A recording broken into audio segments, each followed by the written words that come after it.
In this episode, I pick up 270 kilos and have to double check because it felt 100 kilos lighter than that.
Hey guys, what's going on? Welcome back to another episode of Project Pilsen.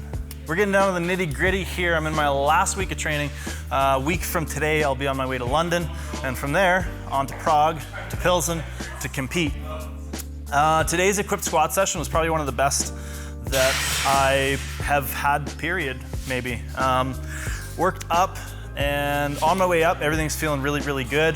My back tightness and my bracing was just feeling really, really on.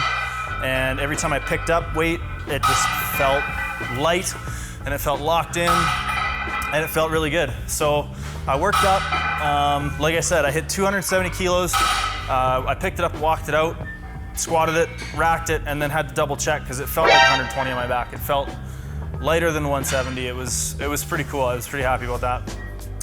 My top singles today were 352.5 kilos, 357.5 kilos,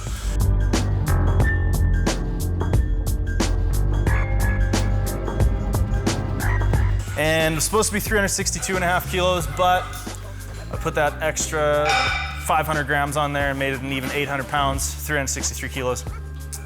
All of my squats today, I was really happy with the depth of, which is good. That's a really relieving, good feeling. My last heavy session before Worlds, knowing that I can actually get to depth with weights that are gonna be in and around my attempt selections. I'm not sure where I'm gonna be opening my squat at yet, but needless to say, it feels good. I feel like I can get to depth, be in control, etc. After my singles, I took a triple at 337.5 kilos. I had shot for 335, but realized I hit 335 last week, so I put that extra 2.5 kilos on there, just to keep that PR train rolling. After I was done my equipped squat today, moved on to some raw bench, and it was pretty bleh. It was not good, not bad, but pretty much just what I had expected. I hit 167.5 kilos for a single there, probably about an 8.5, 9. Came down, did my volume, was 140 kilos for 2 sets of 4 today. Post raw bench, worked up on some slingshot bench. Now I had grand designs to take 200 kilos in the slingshot because I hit 197 last week and it felt pretty good. But things don't always work out as you plan. So I worked up, hit 185, that felt really good. Went up from there to 192.5 and just kind of misgrooved it, lost shoulder positioning a little bit, and it just wasn't what I wanted.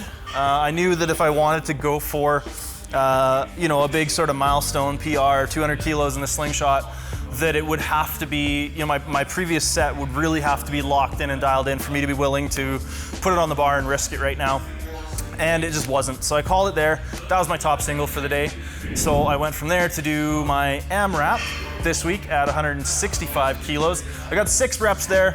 Again, little bit of a really, or not a little bit of a really, but a really weird misgroove on my 6th rep.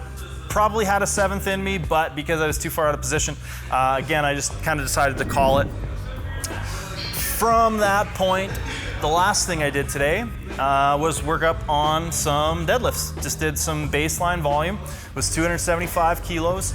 Did 3 sets of 5 there on our brand spanking new platform. I don't know if you can see it in the shot, but you'll be able to see it in probably some of the footage of my deadlifts today. So we have a nice rubber mat with competition carpet on it now. which is fantastic. Again, increasing that specificity. You want specificity, come to the Strength Edge, right? And those went really well. They felt really snappy. Everything felt good and locked in.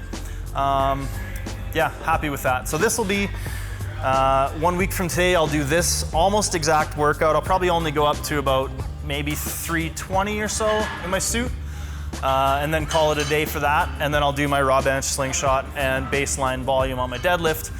I'll do that probably a week from today, right before I get on the plane. So that'll be an interesting morning. I might be in here at like 4 a.m. kind of thing. So I don't know, what are you gonna do? Our question of the day today comes from Caspian Gustavsson. Now he has a question about how I manage my diet. He said, let's see here. Do I have a very calm and organized mindset when it comes to nutrition? If so, do I have any tips on how to manage meals with work, lifting, other activities, not feeling stressed out about it? So a couple things I wanted to mention. Number one, I don't plan my own nutrition. I'm not a nutrition expert, so I have the wonderful Mark Morris of Polyhealth, and he does a fantastic job and has been doing a fantastic job of guiding me through this process. Nutritionally, I bulked up to, I think, 110, 111 kilos prior to getting into my equipment and my sort of on season, if you want to call it that, for this meet. After I was up at that weight, I managed to cut down successfully with losing very, very little strength, if any at all. And I'm now sitting around 107.5, 106.5 on any day. We'll manipulate sodium, maybe do a little bit of sweating to get that last little bit out before I weigh in, and hopefully put it right back on so I can lift at about 107. As far as any tips I can offer, the first thing I would say is meal prep. Pick good recipes though. You don't have to, when you think meal prep, a lot of people think it's synonymous with like, make 35 chicken breasts, and then I boil some broccoli, and then I make my brown rice, and it's like, no, you can make good tasting recipes. You can track all your macros, you can input everything from the recipe into your MyFitnessPal or whatever app you use to track your macros. That'd be another thing, definitely track your macros. But meal prep stuff that tastes good, that you can eat all week, that you have the macros of, that you know what it is, and that fits whatever sort of macro or nutritional protocol or whatever that you're doing. Prep food that tastes good, so you want to eat it. I've prepped crappy food before because it's easier to track or it's easier to fit in macros, and honestly I eat it for like 2 meals and then I just eat out the rest of the week or do anything I can to avoid actually eating that food. So prep stuff that tastes good. Another big thing that I found, if you are doing your own macro manipulation, go slowly. I've had diets and nutritional plans in the past that jump from one calorie level to another. I found that was kind of unsuccessful. You either gain too fast or gain too slow or whatever.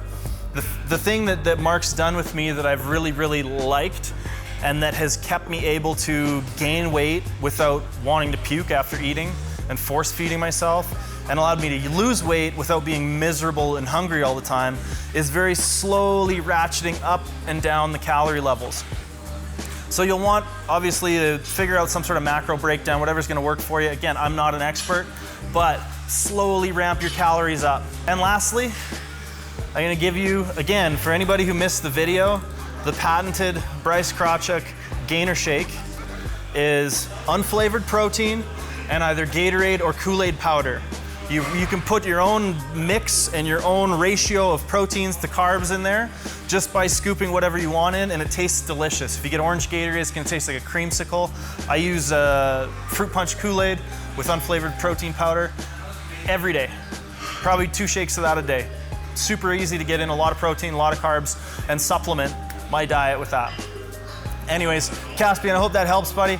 If you have any further questions, anybody out there about any of this stuff, we are really hoping to get Mark on the channel at some point. We'll have something with him soon. He's a doctor of human nutrition, and I would just love to use him as a resource and to share what his knowledge with you guys. That's about it for today though. Thanks everybody for tuning in. Hit like if you liked it. Subscribe to stay tuned. Worlds is very, very close, and we'll see you guys next video.